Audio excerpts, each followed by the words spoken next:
Welcome back again, Forging friends. We have three, count it, 1, 2, 3 decks left in this Winds of Exchange box. Let's pick this one up and we'll see what we have today.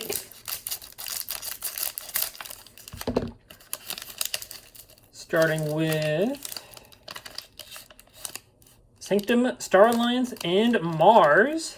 We have Extraguin of the Lioness's Block.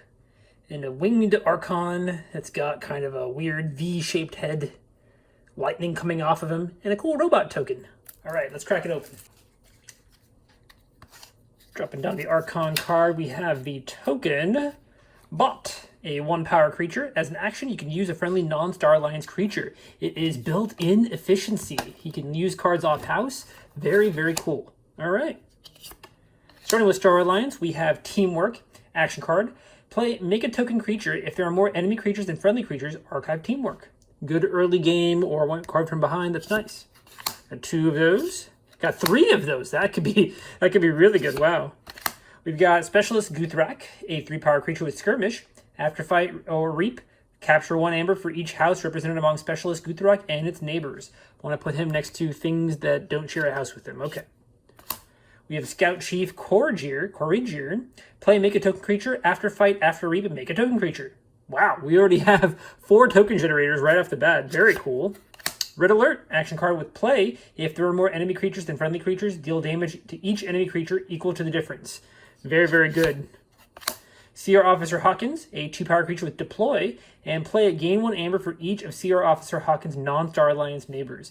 Very, very good. Get 2 amber basically for free usually. Tactical Officer Moon. It's a 4-power creature with Assault 2. And you may rearrange the creatures in a player's battle line. Can be very good if you're dealing with taunts. Stealthster, a 3-power creature with Elusive, and it may be played as an upgrade instead of a creature. With the text, this creature gains Elusive. Very nice. Grunt Work, an action card with an Amber Pip. Look at the top 3 cards of your deck and put them back in any order. Make a token creature. Wow. Lots of token generation. Very, very nice. FOF Transponder. Can you read, my son? Is an upgrade. This creature gains destroyed. Make a token creature. Attach FOF Transponder to that creature. Man, the Star Alliance is all about generating that token, and it's great because that token is a Star Alliance creature as well. We don't have any way of bringing them in ready yet, but that's pretty cool. I like that a lot. Temporal Purge, a rare action card with an Amber Pip. Flip each token creature face up. Put each non-token creature card flipped this way into its owner's discard pile. Flip each token creature face up. Put each non-creature card. Oh, okay, non-creature card flipped this way into... So, wow, that's really cool. You're turning all your tokens into the cards they are, and you can actually check that. And it's yours and your opponent's. So if you see your opponent has a bunch of tokens out that potentially... I don't know, that might not be, it might be better for you. There's no way to know what your opponent's tokens are, but you can know what yours are. And so you can probably guarantee an advantage with this. That's really cool. Sanctum now, we have Pandulf the Provoker, a 4-power 2-armor creature. It's got Taunt, and Enrage an enemy creature. Great for those creatures with actions or reap abilities. Ostentatious Mount, an upgrade with an Amber Pip. Move this creature anywhere in its controller's battle line, and it gains Taunt. Pretty useful. We've got Muster, a action card with make a token creature. If your opponent has more amber than you, archive Muster. Wow, man, we have a lot of token generation already, and we have some in Sanctum too. And we have 2 of those. Oh my gosh, that is fantastic. Grand Melee, action card with destroy each creature that does not share a house with at least one of its neighbors. All right, so that other guy wanted to be near some non-Star Alliance card, but this one, we need to keep it near a Star Alliance card. I don't know. So we got to play with our battle line a bit. We got 2 of those. Got 3 Grand Melees. Oh my gosh. That is insane. Celestial Gorm, an artifact with an Amber Pip. Omni, destroy it and return each other artifact to its owner's hand. Okay. Katarina the Summoner, a 4-power creature with after reap, capture 1 amber, and destroy, make a token creature for each amber on her. So that's, more token generation. Glorious View, action card with for each creature your opponent controls in excess of you, gain 1 amber. A lot of cards for us to have a lower creature count, and I don't know, we might have a lower creature count. That might actually work out for us this time. We've got Almost Master, a 4-power 1-armor creature with deploy and taunt, and each of his neighbors captures an amber. Some amber control there. Proclamation 346E. While your opponent does not control creatures from 3 different houses, their keys cost +2. Really nice passive amber control. Going on to Mars, we have Yixlix Mesmerist, a 5-power creature. Action, a creature captures 1 from its own side. Some slight amber control there. Xanthix Harvester, a 3-power creature. Cannot be used while it has a non-Mars neighbor, and after reap, gain an extra amber. Got 2 of those. Got 3 of those. Okay, that's good. That's good. It's enough slices! That's not great. Could be, I mean, if we can get them all next to each other, maybe, next to Mars creatures. We've got the Ironix Propaganda, an upgrade with an Amber Pip. This creature gains after fight, after reap, make a token creature. At least we have token generation in each house. That's not bad. Clone Home, an action card with play, make a token creature. If there are more friendly creatures than enemy creatures, archive Clone Home. Ammonia Clouds, action card with play, deal 3 damage to each creature. Just a general board clearing move. We got 2 of those, my gosh. Space Invaders, action card with play, reveal any number of creatures from your hand. Make each creature reveal this way a token creature as if the card was on top of your deck. Situational card. We've got Nizik Resonator, a 2-power 1 armor creature. For each neighbor, it has your opponent's keys cost +2.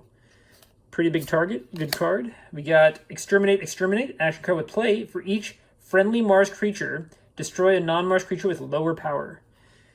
Kind of situational as well. And we have the rare creature, Yixlix Stim Rager, 4-power 2 armor. After fight, deal 2 damage to a creature and move it to either flank of its controller's battle line. All right, interesting deck. I will get the cards split up and I will be right back. All right, welcome back. We have, in this deck, 14 creatures. We've got 5 in Star Alliance, only 3 in Sanctum, unfortunately, and then 6 in Mars, so kind of an interesting distribution. For power, just as a note, we have 3 2-power creatures, 5 3-power creatures, 5 4-power creatures, and 1 5-power creature. So kind of, you know, 6 above 4 power and 8 below 4 power, just as the distribution.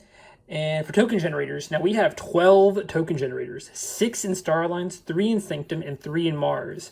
And 5 of those are the recurable kind in some way. So, you know, we have the ones that like Teamwork, we have the ones like Muster, and then we have the single Clone Home here. Those are all recurable in some way, so that's pretty interesting. But yeah, lots of ways of getting out this guy. And that's pretty cool. We can use a friendly non-Star Alliance creature on an off turn.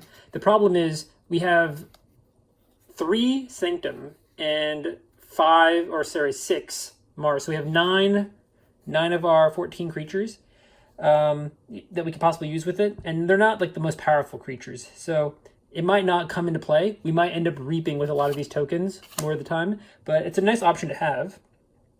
Moving on to Amber on the cards, only 7 Amber naturally on the cards.